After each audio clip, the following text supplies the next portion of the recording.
Lourdes Martínez y Martín Esparza conducen Frecuencia Laboral, el espacio donde los trabajadores son la noticia. Bienvenidos. Orgulloso de estar el proletariado. Es difícil llegar a fin de mes y tener que sudar para ganar nuestro pan. Este es mi sitio, esta es mi gente, somos obreros, la clase preferente.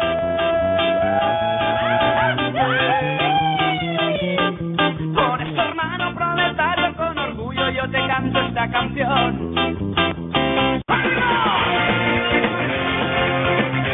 Muy buenos días, yo soy Lourdes Martínez. Hoy es sábado 1 de octubre del 2016.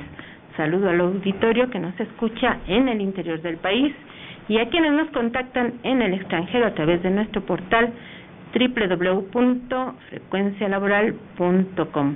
Hola Martín, ¿cómo estás? Buenos días. Hola Lulú, amigos del auditorio, buenos días. Enviamos un saludo a toda la clase trabajadora del país, en especial a nuestros compañeros activos y jubilados del Sindicato Mexicano de Electricistas. Iniciamos en Frecuencia Laboral, el espacio en donde los trabajadores son la noticia.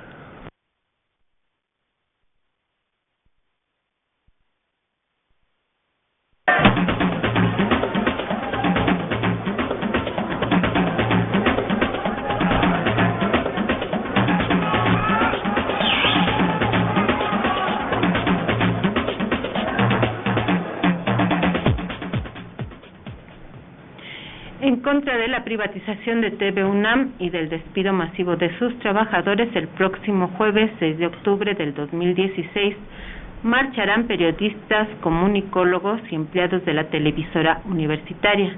En un comunicado del colectivo UNAM se destaca que la privatización de TV UNAM es evidente, pues desde que fue nombrado Nicolás Alvarado como director de esa institución, su programación no es producida por los trabajadores de la televisora universitaria, sino por compañías externas.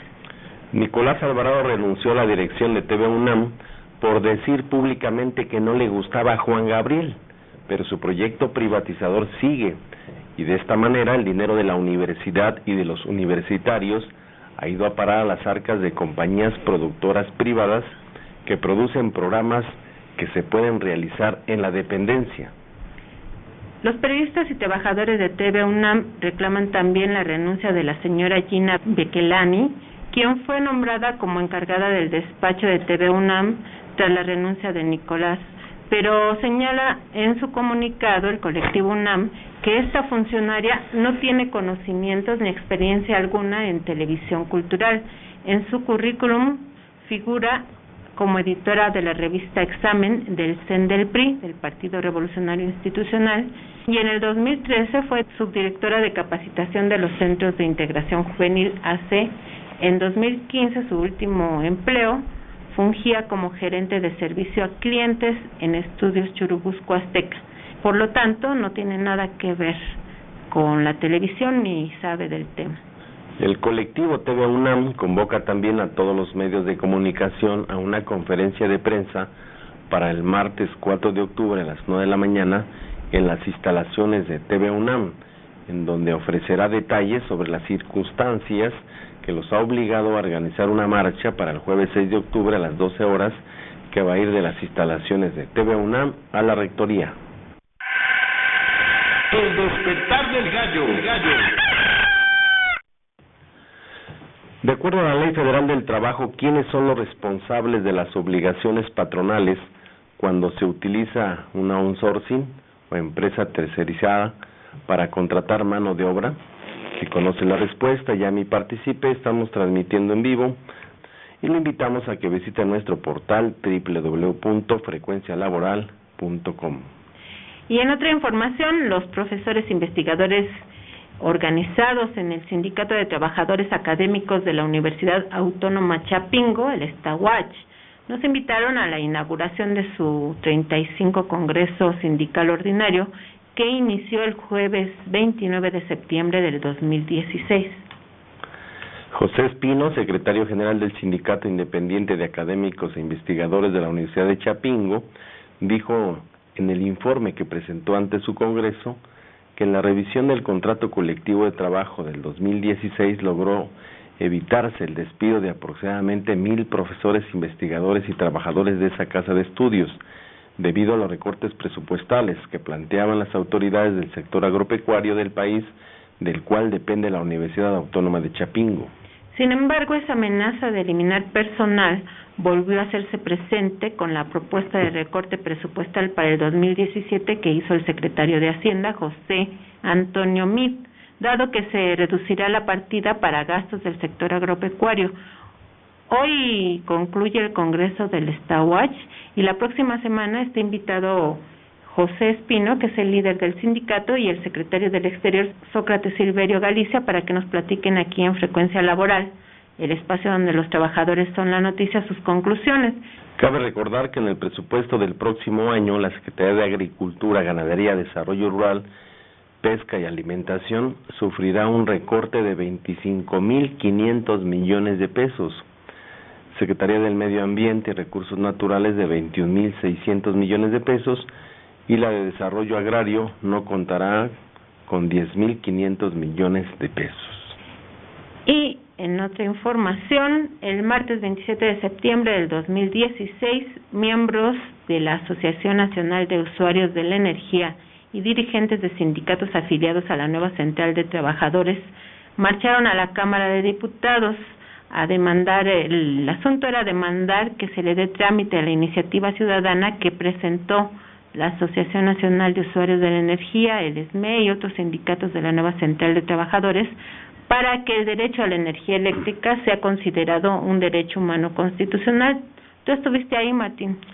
Sí, efectivamente, y se hizo en el marco del 56 aniversario de la nacionalización de la industria eléctrica, de aquella gesta histórica en donde en el Palacio Nacional, con miles de trabajadores y el pueblo de México, el licenciado Adolfo López Mateos anunciaba la nacionalización de la industria eléctrica, pagando la mayor parte de acciones que tenían las empresas privadas en este país, y la necesidad de que el Estado recuperara sus recursos naturales para poder desarrollar económica y socialmente un sector que es estratégico para el territorio nacional. En el marco de esa conmemoración acudimos a la Cámara de Diputados miles de usuarios de la energía eléctrica que se han organizado a través de la Asamblea Nacional de Usuarios. Es la segunda ocasión en la que esta organización, que se integra en toda la zona metropolitana y algunos otros estados del interior de la República, plantea una iniciativa para adicionar al párrafo 4 de la Constitución el derecho a la electricidad como un derecho social y humano, toda vez que en las circunstancias en las que se encuentran con esta reforma privatizadora del sector eléctrico, pues hay una persecución, un hostigamiento, cortes masivos de electricidad y una política tarifaria que no obedece a las circunstancias del país, ya que los recibos locos, como se anunciaron desde la época de la extinción ilegal de Luz y Fuerza del Centro, que exhibimos prácticamente las prácticas que estaba haciendo Comisión Federal de Electricidad, lo dejamos muy claro con los diputados. En el 2009 pusimos de ejemplos usuarios que venían pagando 250 pesos bimestrales. Ese mismo usuario en la actualidad está pagando 3,500 pesos bimestrales, lo que nosotros dijimos que estas reformas energéticas ahí enfrente de los diputados no resolvían ninguno de los problemas, que no satisfacía a los mexicanos, y además lo que nos argumentaron cuando plantearon este tipo de reformas era que se iban a generar empleos, que iban a bajar las tarifas eléctricas, que iba a bajar el precio de la gasolina, el precio del gas, el precio del diésel, y sin embargo ninguno de los argumentos que estuvo haciendo el gobierno para los mexicanos se ha cumplido. Al contrario, hay desesperanza, hay muchísimos usuarios que están prácticamente todos los días organizándose para defender un derecho humano. El acuerdo o el compromiso que hicieron los diputados con la Asamblea Nacional de Usuarios y con el Sindicato Mexicano de Electricistas es preparar un dictamen de esta iniciativa. Esta iniciativa que ingresó en el mes de abril con más de 450,000 firmas de apoyo y que se continúan las firmas, ya fue turnada a la Comisión de Puntos Constitucionales, ahí se encuentra. Y los próximos días entonces estaremos pendiente, cabildeando para ese dictamen que sea en favor de esta iniciativa ciudadana. También se planteó la necesidad de hacer un foro de debate ahí en la Cámara de Diputados para explicar a fondo cuál es lo que nosotros planteamos. Ahí lo que se plantea es tácitamente el derecho humano a la electricidad, adicional al artículo 4 de la Constitución. Este derecho, si se aprueba, lo que sigue también es poder modificar el reglamento, la ley de la industria eléctrica para establecer la tarifa social y con eso quede resuelto el borrón y cuenta nueva. Fue una gran movilización de los usuarios de la energía, de los sindicatos organizados y del Sindicato Mexicano de Electricistas. Pues hay que movernos, ¿verdad?, para que se logre ese propósito.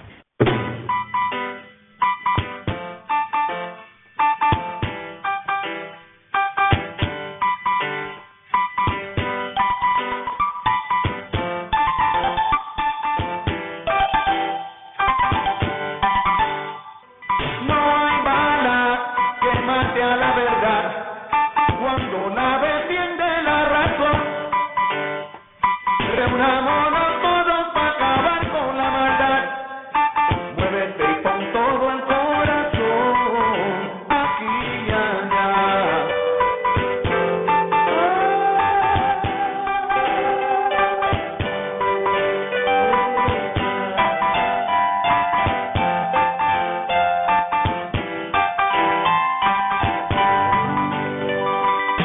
También hay otro tema importante en el que estuviste presente, que es en el foro que realizaron los maestros de la Coordinadora Nacional de Trabajadores de la Educación. ¿Por qué no nos platicas también? Sí, empezó el día jueves, nos solicitaron el espacio de nuestro auditorio Ernesto Velasco, que es el segundo foro nacional para la construcción de un proyecto democrático educativo. Y la verdad que estuvo con mucha participación. Hubo delegados internacionales de un buen número de países, de la sociedad civil, académicos, intelectuales, secretarios generales de las distintas secciones de la Coordinadora Nacional de Trabajadores de la Educación, delegados de todo el país, un foro que hoy concluye con foro internacional y donde se han hecho propuestas interesantes de cómo avanzar en construcción de un modelo que permita, a partir de sus regiones, de la situación que prevalece en la educación y cómo sí podemos salir adelante como país. Ahí les di la bienvenida a nombre del sindicato y de la nueva central de trabajadores. Planteamos también la necesidad, porque el diagnóstico que tienen los maestros, que son los que realmente están en las aulas, es de que más del 70% de las aulas están en malas condiciones y muchas de ellas ni siquiera electricidad tienen. Y muchas de ellas, si tienen electricidad, se las cortan porque llegan unas tarifas eléctricas a las propias escuelas altísimas. Las condiciones sanitarias están pésimas. En muchos programas que se han hecho en los estados les regalan computadoras, pero no tienen acceso al internet. Entonces dices, ¿qué tipo de escuelas está construyendo el gobierno? Por eso planteamos que desde la cooperativa LF del Centro, como una de las actividades que vamos a desarrollar, son las energías renovables, es el tema de telecomunicaciones, es el tema de los propios mantenimientos. Vamos a ofrecer estos servicios a todas las escuelas donde están los maestros de la Coordinadora Nacional de Trabajadores de la Educación, en una alianza estratégica que estamos concretando. Sí, también hicieron una declaración del segundo foro hacia la construcción del proyecto de educación democrática y se comprometen en esta declaración a dar una educación pública, a dar una educación laica y a recuperar todos los valores que nos dan identidad como nación para hacer frente a estas recomendaciones de organismos internacionales como el Banco Mundial, el Fondo Monetario Internacional y la OCDE de privatizarlo todo, porque ya está demostrado que estas privatizaciones, más que servir para el desarrollo del país, sirven para enriquecer a funcionarios que tienen información privilegiada, se enriquecen y desmantelan todo. Estás escuchando Frecuencia Laboral con Lourdes Martínez y Martín Esparza. Saludamos a los colaboradores voluntarios, Andrea Luna, quien nos apoya contestando sus llamadas, Antonio Peregrino Rojo, el amigo bombero peregrino, quien también nos está apoyando con sus llamadas, el licenciado Jesús Luna, que está aquí presente, Martín Esparza, Carlos Guillén, que está también aquí presente, y Joel Hernández, que ya no está presente en vida, pero lo recordamos con mucho cariño. También saludamos en los controles técnicos a David Muñoz. Él hace posible que usted nos escuche en su hogar, llame y participe. Estamos transmitiendo en vivo. Lo invitamos a que nos visite en nuestro portal www.frecuencialaboral.com, y también le estamos pidiendo que nos apoye con una encuesta que estamos haciendo sobre seguridad social para conocer si usted goza de seguridad social, que es un derecho que tenemos todos los mexicanos para evitar la pobreza extrema. Y si no tiene este derecho, ¿cuál es la razón? Si usted lo sabe, pues ayúdenos a tener esta encuesta. Sí le pedimos algunos datos personales, pero tenemos nuestro aviso de privacidad en nuestro portal www.frecuencialaboral.com. Usted puede leerlo, nos comprometemos y le garantizamos que sus datos van a estar muy bien cuidados y preservados. Tenemos llamadas de la semana pasada, Martín. Sí, Ernesto Brambila del Distrito Federal saluda a todos los que estamos colaborando en este programa. Norma Rodríguez de la Benito Juárez dice: muchas felicidades por el programa, es un programa excelente, sigan adelante. Y Carmen Cruz de Zacatenco de la Gustavo Madero dice que se solidariza con los electricistas y el programa y la familia del Popeye por su pérdida. Muchísimas gracias. Y nos vamos a saber qué es seguridad social.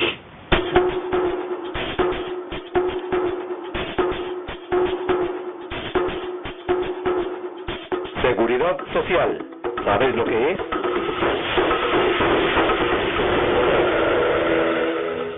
Buenos días, licenciado. Buenos días, Hoy nos va a seguir hablando de riesgos en el trabajo, que es una parte muy importante de la seguridad social. Efectivamente, en emisiones anteriores hemos hablado sobre este tema y en particular se ha hablado sobre la aplicación de la ley del Seguro Social, la ley del ISSSTE, que para el riesgo de trabajo se aplica exclusivamente a los trabajadores que están en activo o a los pensionados.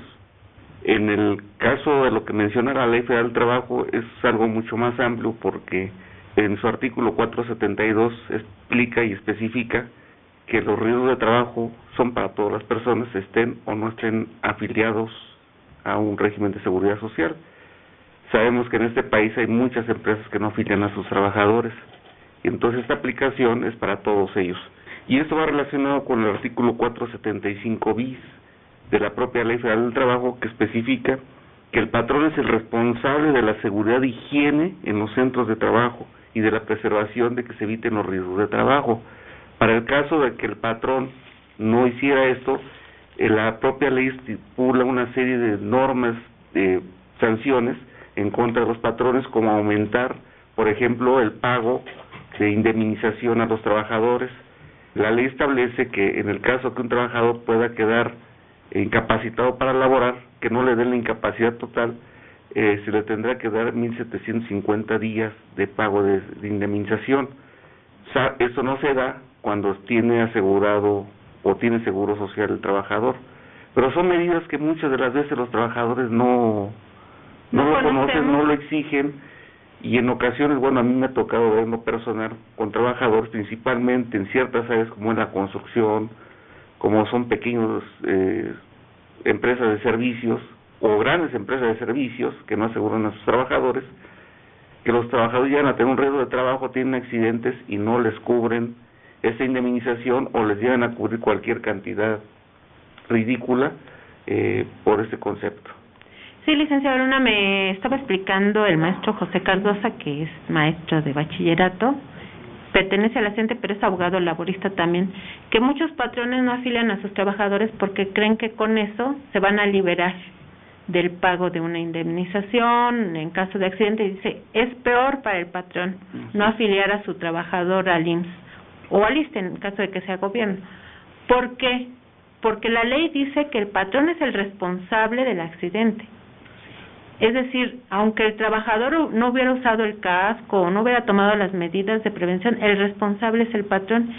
Y si no tiene seguro social y el trabajador se busca un buen abogado, el patrón le tiene que pagar todo lo que le debería de pagar el seguro. Es decir, atención médica de principio a fin y la indemnización. Rehabilitación, todo. Entonces los patrones también deben saber que les conviene más afiliar a sus trabajadores al IMSS si son del apartado A o al ISSSTE si son del apartado B. Aunque en el apartado B es una cosa, son puros en su mayoría trabajadores al servicio del Estado, y ahí lamentablemente el Estado evade su responsabilidad porque contrata a los trabajadores bajo contratos de prestadores de servicios o por honorarios, y entonces cuando los contrata bajo este régimen pues no tienen derecho a seguridad social, porque supuestamente con estos contratos ya les está cubriendo por fuera este tipo de servicios, cosa que los trabajadores cuando llegan a sufrir accidentes no lo hacen valer, porque desafortunadamente los legisladores, ni no solamente los legisladores, sino el Poder Judicial, precisamente la Corte, han establecido criterios en que exentan al Estado del pago de prestaciones por el incumplimiento de los propios organismos, como es el Ejecutivo, el Judicial o el Legislativo. Sí, la Suprema Corte es cómplice del despojo de los derechos de los trabajadores. ¿Tenía por ahí otro artículo? Sí, hay otro que menciona que es el patrón también es responsable, independientemente, como usted lo mencionaba, de que si el trabajador por negligencia o por descuido haya tenido un accidente de trabajo, eso no libera al patrón de sus responsabilidades. Pero hay un artículo también que es muy importante, en el que se establece, independientemente que existan organizaciones sindicales o no, lo ideal es que existan, es que los trabajadores se pueden organizar para formar comisiones que puedan decir al patrón qué es lo que está mal o qué es lo que está bien dentro de la seguridad social, y transmitir a los inspectores de seguridad que está determinado por la Ley Federal del Trabajo, cuestión que hemos visto y aquí en distintas ocasiones tanto el compañero Martín como usted han denunciado, principalmente en minas, en algunos otros lugares, que la inspección de trabajo simplemente no funciona, no sirve, o están coludidos o corrompidos, porque no se puede decir de otra manera, pero es un derecho que tienen los trabajadores y es el artículo 485. Y como saben, esto también lo publicamos en www.frecuencialaboral.com en unas capsulitas que estamos haciendo y que el licenciado Luna nos hace favor de redactar, que se llaman ¿Sabes qué es seguridad social? Dele clic. Le pusimos ahí una especie de ojitos de caricatura para hacerla más amena, pero la idea es que usted se vaya enterando de estos derechos y los reclame, se organice y los reclame. Individualmente es más difícil, pero organizados no es tan fácil tampoco, pero es más probable que se gane. Pero es necesario que lo hagan, licenciada, porque el trabajador ya cuando queda incapacitado es muy difícil que encuentre un trabajo, muy difícil, muy complejo. Y la familia se empobrece. Así es. Y puede ser que hasta caiga en desgracia, por eso es tan importante la seguridad social. Guillén. Sí, bueno, mencionábamos que en el caso de los trabajadores al servicio del Estado están normalmente afiliados. Bueno, el problema es que no únicamente los de honorarios y los que están contratados irregularmente carecen de derechos. Tenemos el caso de los compañeros del Centro de Investigación en Alimentación y Desarrollo, cuya sede está en Hermosillo, tiene otras instalaciones en el norte del país, que precisamente en marzo de este año tuvieron que estallar una huelga que duró una semana, cuya principal demanda era ser afiliados a algún sistema de seguridad social. O sea, compañeros de alto nivel de preparación, con una alta calidad en su trabajo, que hacen investigación precisamente en alimentación y que carecían de seguro social. Bueno, un compromiso de la institución fue afiliarlos al seguro social, fue un compromiso, no sabemos a la fecha si ya se logró esto. Entonces, incluso en el caso de trabajadores regulares, se carece de este derecho. Así es, bueno, pues hay mucho que hablar y vamos a seguir hablando. Por lo pronto nos vamos a reír para no llorar. Ay,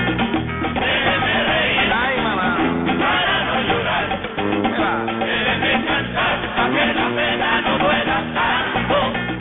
Déjeme reír, ay, mamá, para no llorar, déjeme cantar, para que la pena no duela tanto. Y nos vamos a reír para no llorar, como dice la canción de Rubén Blades, porque el pasado 18 de julio del 2016, hace unos meses, fue publicada la ley con la que se creó y operará el Sistema Nacional Anticorrupción, la cual entró en vigor al día siguiente, es decir, el 19 de julio. Esto es lo que hace reír para no llorar. No le asignaron recursos para operar.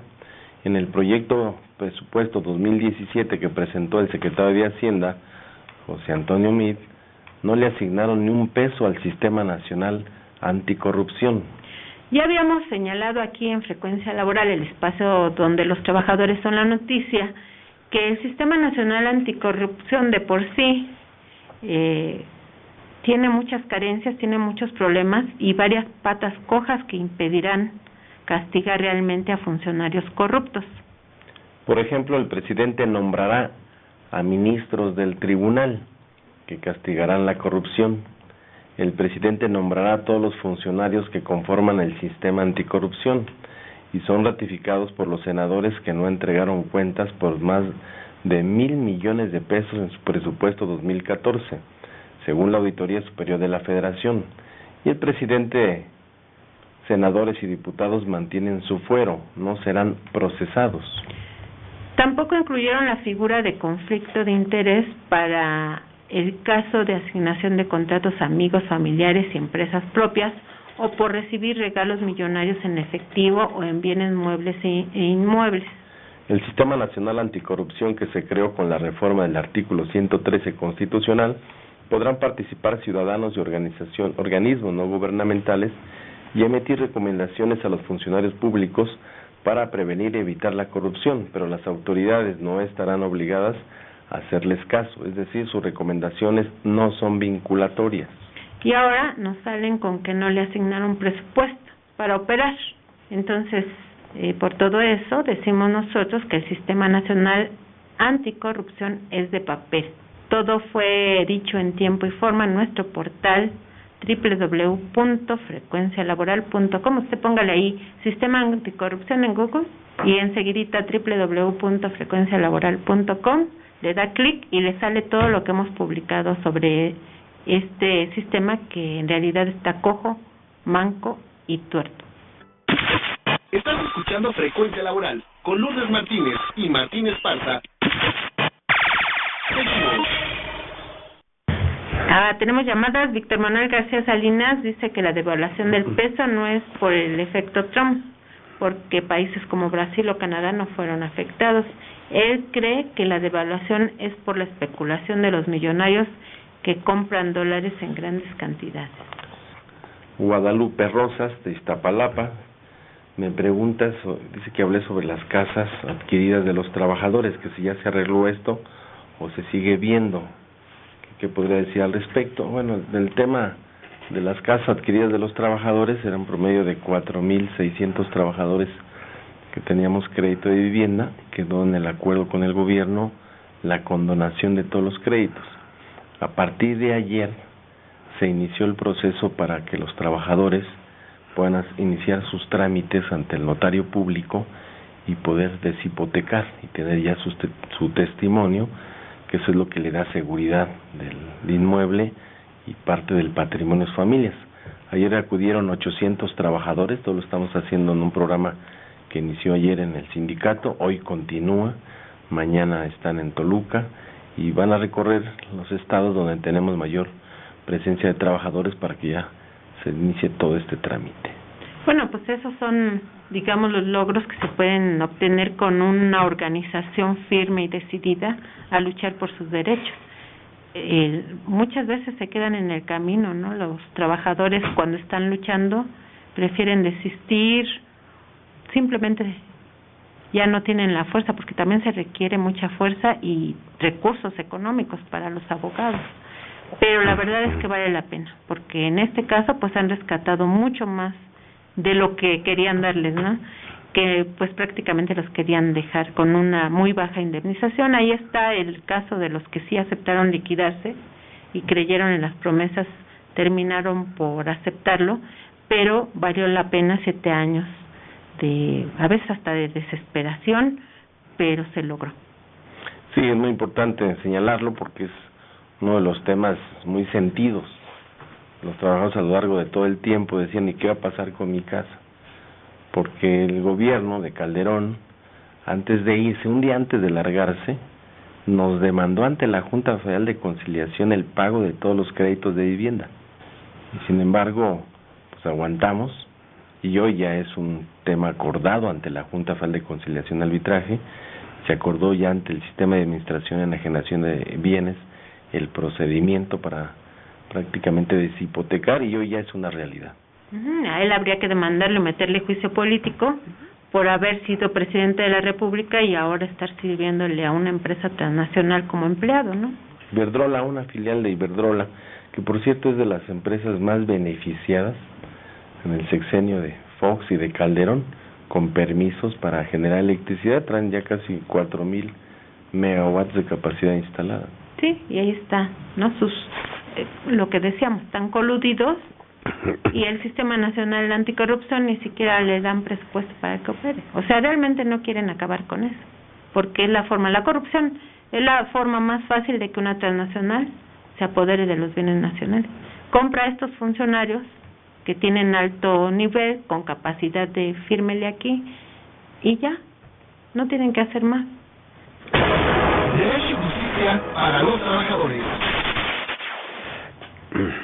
Lalo Díaz Reguera. ¿Qué tal? Buenos ¿Cómo días. estamos? Buenos días.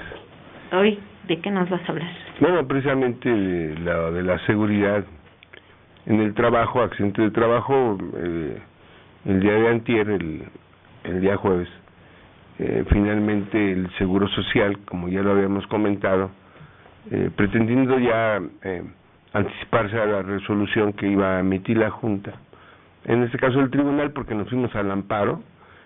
Cabe recordar que en el caso de la compañera Silvia Márquez Santiago, ella tuvo un accidente, un vehículo la arrolló y prácticamente le desprendió la pierna derecha y no tenía seguro social. El patrón de la gasolinera no la había inscrito al seguro social, la inscribió, de acuerdo con la ley, tiene 72 horas para inscribirla, entonces la inscribió posterior al accidente, por lo tanto el aviso de accidente que marca la ley del Seguro Social pues nunca se produjo, y en este sentido pues presentamos la demanda ya está ganada desde hace 4 años, el juicio empezó en el 2006, que fue el accidente de trabajo, el 30 de mayo del 2006, y que ahora pues finalmente después de la cuestión de la resolución que emitió, nos fuimos al amparo. El Seguro Social reclamaba que no tenían por qué cobrarle salarios caídos, y en eso tiene razón, lo que señaló la Junta equivocadamente que eran salarios caídos, aunque debía de señalar que era la incapacidad desde la fecha en que se produjo el accidente hasta que se determinó el grado de incapacidad, que esto fue hasta el 2012, o sea, estamos hablando de 6 años en el que no hubo resolución condenatoria a nadie para el patrón, y que el Seguro Social tiene que pagar esa cantidad. No estaba considerada en el laudo sino como salarios caídos, y ese fue el equívoco de la Junta, después se fue al amparo. Y el hecho es que ya el día jueves le cubrieron la parte solamente de las incapacidades determinadas en el laudo del 70%. Quiere decirte que es una mecánica muy a la baja, porque a los trabajadores que sufren accidente de trabajo le dan el 70% de una incapacidad que se considera total, es el 70%. Ahí le dieron el 70% del 70%.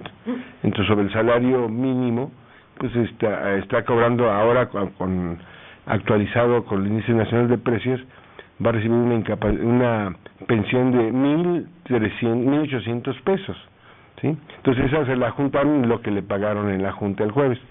Falta que le cubran la incapacidad temporal que tuvo desde el accidente de trabajo 30 de mayo del 2006 hasta que se dictó la resolución en el 2012. Entonces estábamos esperando eso, se pagó esa parte, pero el patrón fue liberado.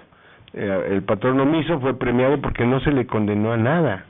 Se había propuesto en la Cámara de Diputados, ahora cuando se reformó la Ley Federal del Trabajo, que se incluyera como crimen industrial este tipo de actos patronales, de que no inscriben a sus trabajadores al Seguro Social y que los hacen peregrinar realmente para que les den la atención médica y incapacidad cuando sufren un accidente, pero no se aprobó. Los diputados y senadores no les interesó este aspecto porque ellos tienen seguros privados y deberíamos quitárselos para que sepan lo que se siente, ¿no? Que se vayan al Seguro Social y que se atiendan en el Seguro Social, y entonces sí sabrán lo que es reclamar que haya una buena atención. Trabajando por la ciencia. Soy el doctor César Gutiérrez Tapia del Departamento de Física del Instituto Nacional de Investigaciones Nucleares y les hablaré sobre el proyecto Efecto del Campo Eléctrico Radial en la transición LH y estudios de equilibrio en máquinas toroidales. La energía es un elemento crucial para la existencia de nuestra civilización. En la práctica, cualquier actividad humana requiere energía para funcionar. Esta necesidad aumenta año tras año, especialmente debido al crecimiento de la población.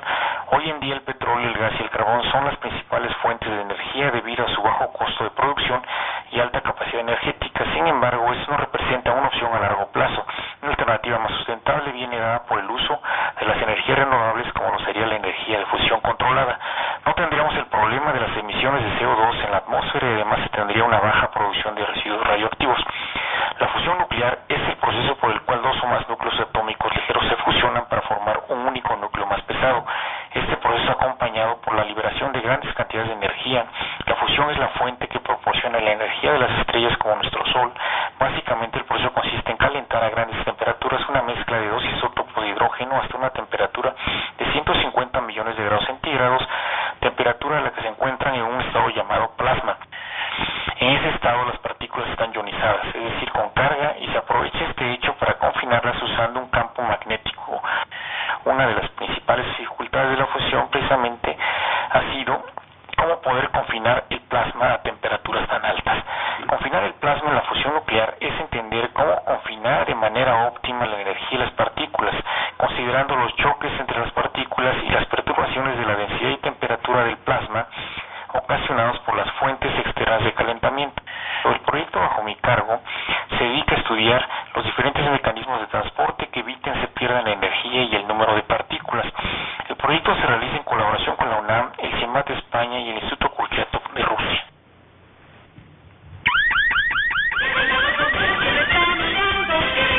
Prevención laboral con el bombero peregrino. Hola, muy buenos días. Les habla su amigo el bombero peregrino. Hoy les platicaré de los sistemas de alarma contra incendio.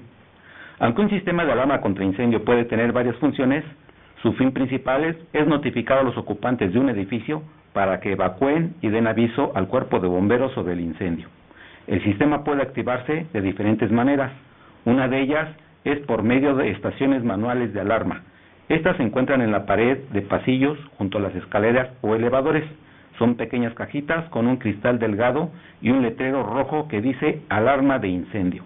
Para accionarlo, solo se rompe el cristal y se oprime la palanca. En ese momento se escuchará la alarma.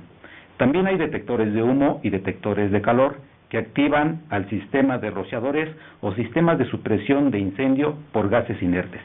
Para mayor información, comuníquese con el cuerpo de bomberos más cercano o llame al 068. O escríbame al siguiente correo electrónico, antonioperegrinorojo@yahoo.com.mx. Informó para Frecuencia Laboral su amigo, el bombero peregrino. Estás escuchando Frecuencia Laboral con Lourdes Martínez y Martín Esparza. Seguimos. Es importante mencionar que el día miércoles se llevó a cabo Congreso Nacional de la Confederación de Jubilados, Pensionados y Adultos Mayores. Fue el cuarto Congreso Nacional en el marco del 10º aniversario de esta organización. Hubo delegados de varios estados de la República, de distintas organizaciones, incluso vinieron maestros de sindicatos locales, hubo del sector petrolero, del IMSS, del ISSSTE, del Magisterio, y vale la pena destacar que se ratificó una plataforma de lucha que es emplazar al Congreso de la Unión con una iniciativa ciudadana para estatizar las cuentas de ahorro de todos los trabajadores. Hoy vemos cómo se están saqueando los recursos de los trabajadores, los regímenes de pensiones y jubilaciones están prácticamente violentándose de manera permanente, y hay una política criminal de linchamiento a la clase política gobernante haciendo creer que las jubilaciones y las pensiones son el problema de este país. Me parece relevante porque se va a iniciar una campaña de firmas a nivel nacional de los jubilados, pensionados y adultos mayores para emplazar al Congreso. El otro tema tiene que ver también con una política de difusión en los estados, en toda la República, para incorporar a más jubilados a este proceso organizativo. También están emplazando al gobierno para que deje de hostigar los pocos recursos que reciben los trabajadores o los jubilados. Hoy en este momento la Corte ratifica el cobro de impuestos sobre la renta a los jubilados, cuando toda su vida laboral se la pasaron pagando, no le hemos pasado pagando impuestos sobre la renta, y todavía después ya como jubilado pensionado, dependiendo de los salarios mínimos que se tenga, te van a seguir cobrando impuestos. Estas acciones fueron ratificadas por el Congreso. La verdad que fue muy motivante del ver a un jubilado, un pensionado luchando. Eso moraliza a todo el movimiento de los trabajadores. Pues sí, hay que estar pendientes porque incluso con esto del recorte presupuestal ya hay senadores que están planteando lo de siempre, ¿no? Que la carga del pago de jubilaciones y pensiones es tan grande que pues hay que quitarla, es decir, hay que eliminarlas, y eso pues sí se tiene que estudiar con cuidado, ¿no? Porque además fueron personas que cotizaron para su jubilación y su pensión, no como muchos políticos que llegan al cargo, no cotizan y se van con jubilaciones y pensiones millonarias. O liquidaciones muy altas, como del exdirector de CFE, ¿no? Que por 2 años y meses se dio una liquidación de 1 millón y tantos, 1.200.000, y luego todavía salen ahí unas adquisiciones de asesoría de varios cientos de millones de pesos. O sea, ese es lo que estamos viendo hoy de esta clase política gobernante. Sí, por ejemplo, Hilda Ceballos Llerenas, del grupo parlamentario del PRI, del Senado de la República, se queja de que no hay recursos para un quirófano ambulante en Colima, que se requieren 6.603.900 pesos, y dice que pues las pensiones son una carga muy onerosa. Entonces, en lugar de decir, por ejemplo, ¿saben cuánto se gasta el Senado de la República en vasos, cucharas, azúcar y café y bocadillos? 14 millones de pesos. Comen mucho, ¿no? Entonces hay que quitárselos porque además están la mayoría pasados de peso. Y ese dinero hay que asignarlo a ese quirófano, no las pensiones y jubilaciones que están sirviendo para personas que comen poco. Prohibieron ir a la escuela e ir a la universidad. Prohibieron las garantías y el fin constitucional. Prohibieron todas las ciencias excepto la militar. Prohibiendo el derecho a quejas. Prohibieron el preguntar. Hoy te sugiero, mi hermano, pa' que no vuelva a pasar. Prohibido olvidar.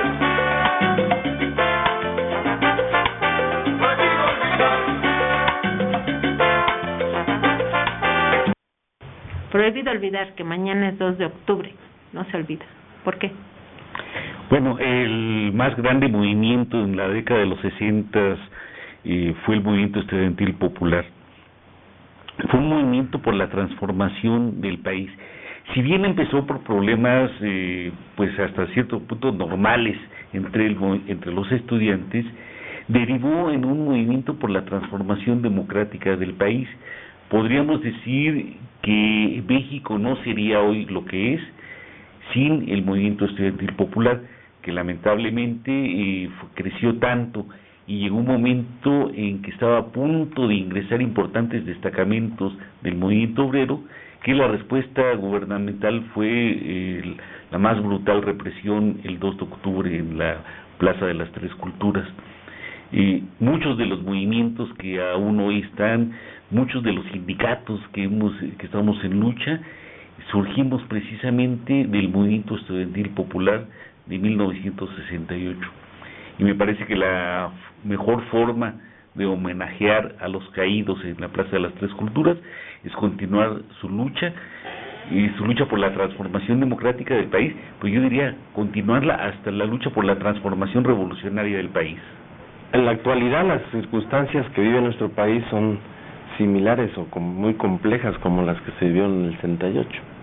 Hoy toda la agresión a los sistemas de educación públicas en este país, con los presupuestos, los recortes, las reformas que están haciendo en el Congreso para instaurar el autoritarismo y darle facultades al presidente de suspender garantías individuales, o las reformas que están haciendo en los estados igual para evitar las manifestaciones y la exigencia de nuestros derechos, pone entonces en alerta a todos los mexicanos para no olvidar el 2 de octubre y que son procesos de transformación que hoy se requiere la unidad de todos los mexicanos para poder recuperar la legalidad del Estado de Derecho en México.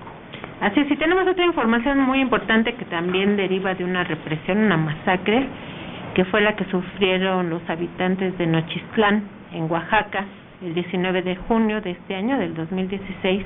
Ahí murieron 11 personas de bala, asesinados por policías federales y estatales, y más de 100 quedaron gravemente heridos. Nosotros traíamos entrevistas con algunos de esos heridos. Uno de ellos perdió el brazo, otro perdió parte de la encía, las muelas, porque le entró una bala por la nuca. Afortunadamente no lo mató, pero están haciendo gastos muy grandes. Les dieron una especie de indemnización monetaria, pero no les es suficiente. Ponían el caso de quien recibió más dinero, que fue un herido muy grave, le dieron 250,000 pesos, pero ya se ha gastado más de 300,000 en atención, y son ellos los que están sufragando los gastos, cuando deberían ser quien los agredió. En este caso, los policías federales, que son representantes del gobierno, o siguieron órdenes de algún funcionario, alto funcionario del gobierno, porque ellos no se mandan solos. Es el gobierno quien debería estarlos indemnizando. Hoy van a tener una reunión en la Procuraduría General de la República, ya les han cancelado otras. Ellos hicieron sus denuncias grabadas, las grabamos el día que se inauguró el Congreso del Estawach, pero yo olvidé mi grabadora. Si la ven, se las encargo. Si no, voy a tener que comprar otra. Las entrevistas estaban muy buenas, no recuerdo los nombres de los compañeros. Yo me comprometí a difundir esta información. Ya les han cancelado otras reuniones, la Procuraduría General de la República, y ellos estaban denunciando que fue en realidad toda una faramalla, una parafernalia, un show, el que les iban a atender médicamente, que les llevaron médicos generales, no fueron especialistas que los revisaran. Hay pues heridos que están sufriendo porque no les han cerrado las heridas y realmente no les han dado una atención médica de calidad. Dicen que ya no quisieron seguir yendo a los hospitales cuando vinieron aquí a la Ciudad de México porque se acercaban personas de la Procuraduría General de la República y de otras instancias a quererlos interrogar. Entonces, más que una atención médica, era un interrogatorio. Y ya nos tenemos que ir, pero queremos dar la respuesta del despertar del gallo. La pregunta fue: ¿quiénes son los responsables de las obligaciones patronales cuando se utiliza una outsourcing o empresa terciaria para contratar mano de obra? Quiero aclarar que la Ley Federal del Trabajo no habla de outsourcing, no las menciona como outsourcing, sino como empresas terciarias, que es lo mismo, empresas terciarias para contratar mano de obra. La respuesta, artículo 12, intermediario es la persona que contrata o interviene en la contratación de otras personas para que presten servicios a un patrón, y al que se le ha dado el nombre de llamarlo outsourcing o insourcing. Artículo 13, no serán considerados intermediarios sino patrones las empresas establecidas que contraten trabajadores para ejecutarlos con elementos propios suficientes para cumplir las obligaciones que deriven de las relaciones con sus trabajadores. En caso contrario, serán solidariamente responsables con los beneficiarios directos de las obras o servicios por las obligaciones contraídas con los trabajadores. Nos vamos. Hasta la próxima. Frecuencia laboral. Escúchanos el próximo sábado de 7 a 8 de la mañana por el 760 de AM.